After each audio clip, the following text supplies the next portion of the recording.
ED అరెస్టును సవాల్ చేస్తూ ఢిల్లీ సీఎం కేజ్రీవాల్ దాఖలు చేసిన పిటిషన్పై సుప్రీంకోర్టులో విచారణ జరిపింది. తన పిటిషన్ అత్యవసరంగా విచారించాలన్న కేజ్రీవాల్ అభ్యర్థనను తోసిపుచ్చింది సుప్రీంకోర్టు. ఏప్రిల్ 29 తర్వాతే కేజ్రీవాల్ పిటిషన్పై విచారణ చేపడతామని స్పష్టం చేస్తుంది. మరోవైపు ఢిల్లీ సీఎం కేజ్రీవాల్ అరెస్టుపై ఎన్ఫోర్స్మెంట్ డైరెక్టరేట్కు నోటీసులు జారీ చేసింది సుప్రీంకోర్టు. ఈడీ రిప్లై తర్వాత కేసును విచారించనుంది ధర్మాసనం. కాగా ఏప్రిల్ 24న సుప్రీంకోర్టుకు ఈడీ రిప్లై ఇవ్వనున్నట్లు తెలుస్తుంది. ఇక లోక్సభ ఎన్నికల్లో ప్రచారం చేసేందుకు సైతం సుప్రీంకోర్టు పర్మిషన్ ఇవ్వలేదు. మరో 15 రోజులు జైల్లోనే ఉండనున్నారు సీఎం కేజ్రీవాల్.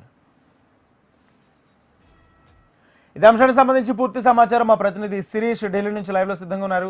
శిరీష్, చెప్పండి, మరోపక్క కేజ్రీవాల్ కి సుప్రీంకోర్టులో కూడా ఎదురుదెబ్బ తగినట్టు తెలుస్తుంది. ఇక ఎన్నికల ప్రచారానికి కూడా అనుమతి దక్కనట్టు తెలుస్తుంది. పూర్తి అప్డేట్స్ ఏంటి?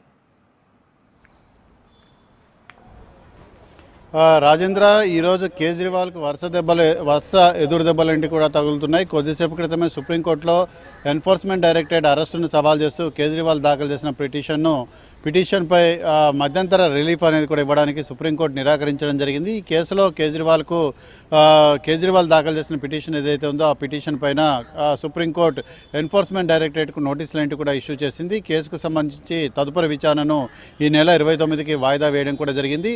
అయితే తనను ఈడీ అన్యాయంగా అరెస్టు చేసింది కాబట్టి ఈడీ అరెస్ట్ నుంచి తనకు రక్షణ అనేది కూడా ఇవ్వాలి. దాంతోపాటుగా ఒకవేళ రక్షణ అనేది ఇవ్వలేని పరిస్థితుల్లో తను లోక్సభ ఎన్నికల్లో పాల్గొనేందుకు అవకాశం అనేది కూడా ఇవ్వాలని చెప్పేసి కూడా కేజ్రీవాల్ సుప్రీంకోర్టులో పిటిషన్ అనేది దాఖలు చేశారు.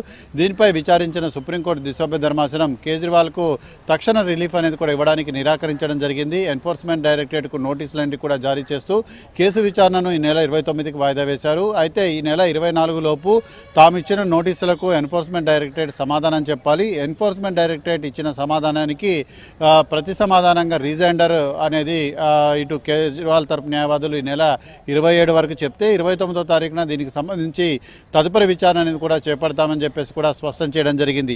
అయితే ఈ విషయం ఇప్పుడు పక్కన పెడితే ఇప్పుడు తాజాగా కొద్ది నిమిషాల క్రితమే రోజు రెవెన్యూ కోర్టులో కూడా కేజ్రీవాల్కు ఎదురుదెబ్బ అనేది కూడా జరిగింది. కేజ్రీవాల్కు సంబంధించిన జ్యుడిషియల్ కస్టడీ అనేది కూడా నేటితోటి ముగిసింది.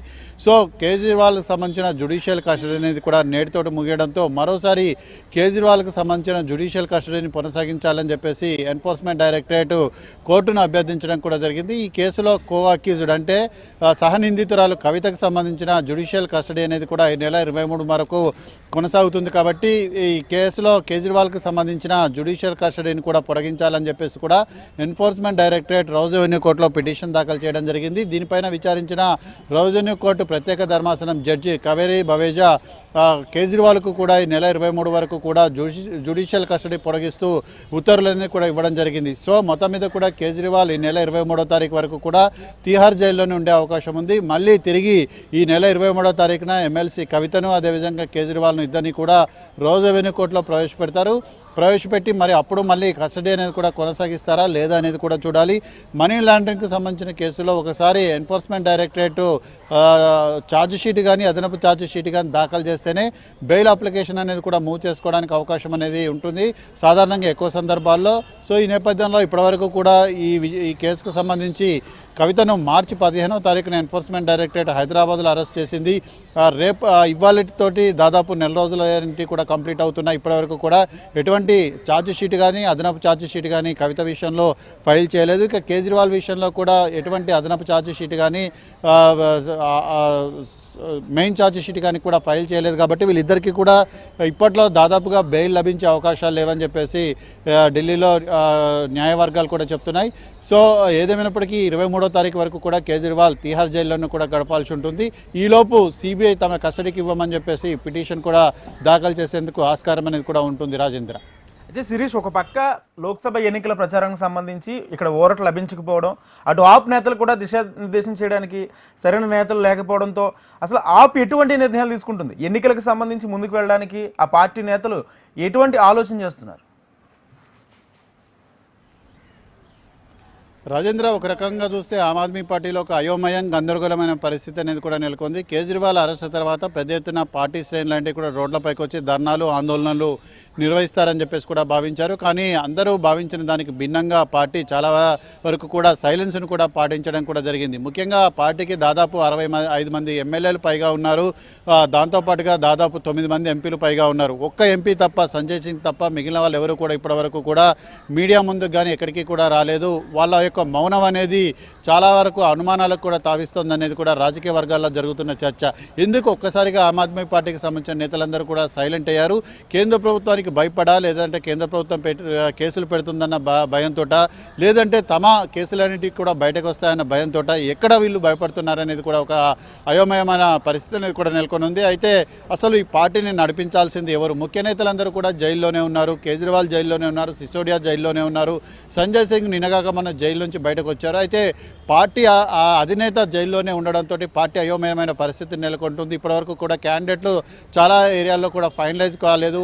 ఈరోజు మధ్యాహ్నం ఢిల్లీ సీఎం భగవంత్ మాన్ కేజ్రీవాల్ను కూడా కలిసే అవకాశాలు ఉన్నట్లుగా తెలుస్తోంది. ఎందుకంటే ఏదైతే పంజాబ్లో ఆమ్ ఆద్మీ పార్టీ తరఫున లోక్సభ ఎన్నికల్లో పోటీ చేయాల్సిన అభ్యర్థుల జాబితాను ఖరారు చేసేందుకు ఆయన కలుస్తున్నారన్న ప్రచారం అనేది కూడా జరుగుతుంది. ఇప్పటివరకు కూడా పార్టీకి సంబంధించిన ఇంటర్నల్ మీటింగ్స్ ఏవి కూడా జరగలేదు. అయితే తాను ఏదైతే కేజ్రీవాల్ దాఖలు చేసిన పిటిషన్ ఏదైతే ఉందో ఆ పిటిషన్లను కోర్టులు వరుసగా తోసిపుచ్చడం కూడా జరుగుతుంది.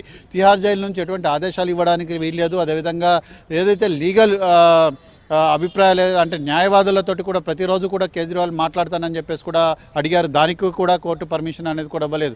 సో ఈ నేపథ్యంలో ఆమ్ ఆద్మీ పార్టీలో ఒక గందరగోళం, అయోమయమైన పరిస్థితి అనేది కూడా ఉంది. కాబట్టి రానున్న ఎన్నికలను ఏ విధంగా ఎదుర్కొంటారనేది కూడా చూడాలి. 29 వరకు కూడా రిలీఫ్ అనేది కూడా కేజ్రీవాల్కు దక్కే అవకాశాలన్నింటి కూడా లేవు. ఢిల్లీ సంబంధించిన ఎన్నికలన్నింటి కూడా వచ్చే నెల మే 25వ తారీఖున ఉన్నాయి. అదేవిధంగా పంజాబ్, మిగిలిన ముఖ్య రాష్ట్రాల ఎన్నికలన్నింటి కూడా ఉన్న నేపథ్యంలో ఆలోపై కేజ్రీవాల్కి రిలీఫ్ వస్తుందా, కేజ్రీవాల్ బయటకు వస్తారా లేదా అనేది కూడా చూడాలి. లేదంటే ఆమ్ ఆద్మీ పార్టీ కొంత ఇబ్బందికరమైన పరిస్థితులను కూడా ఎదుర్కొనే అవకాశం కూడా ఉంటుంది. Rajendra. Right, thank you Suresh.